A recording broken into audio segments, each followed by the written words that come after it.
Capital Elementary, Baton Rouge.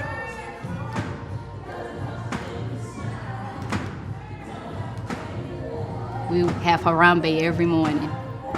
We just set a positive climate for the rest of the day. The tone and the confidence is really important for students learning, because if they feel like they can do it, then more than likely they will do it. Brittany Bush and Jessica Anderson know the importance of confidence in their classrooms, and they're familiar with issues of underconfidence and overconfidence. I have a few who lack confidence, and a lot of times they do comprehend what they're doing. So a lot of times the students that actually failed the test the week before, when they come to me and I ask them, what do you know about this topic? They think they know it, but they don't actually know how to do it. I like that they're confident. I just wish that they actually knew, that they didn't actually know what was going on with this actual concept. Under or overestimating how prepared you are for a test is a sign of weak metacognition. Brittany and Jessica are going to learn what exactly is metacognition and how will it help in their classrooms.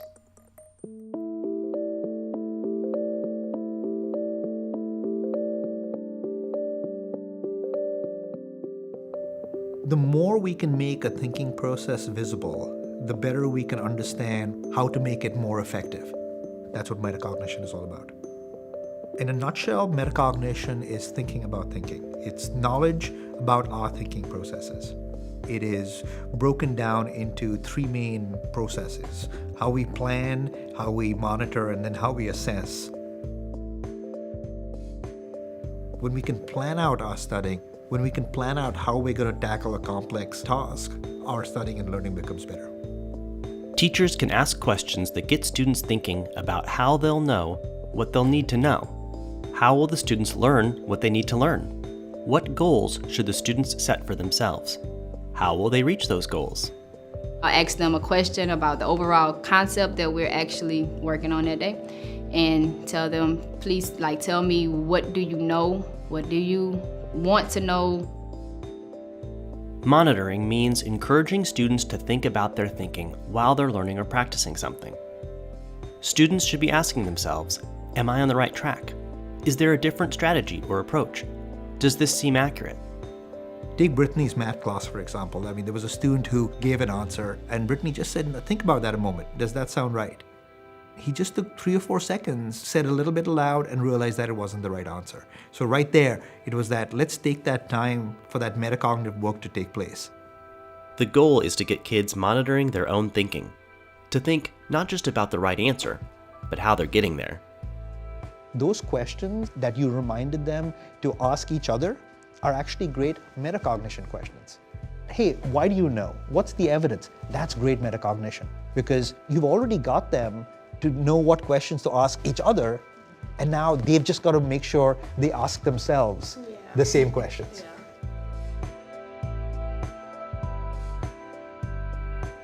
Exit tickets, where students hand in answers to a question at the end of class, are a great opportunity for assessing of metacognition to take place. Ms. Anderson actually had students put a little dot indicating their level of confidence, where if they were not confident with what they had learned in class, they were to put a little red dot on. I think that's vintage metacognition, having the students go, hey, are you really confident about this? And if not, let me know, because then we can work about it.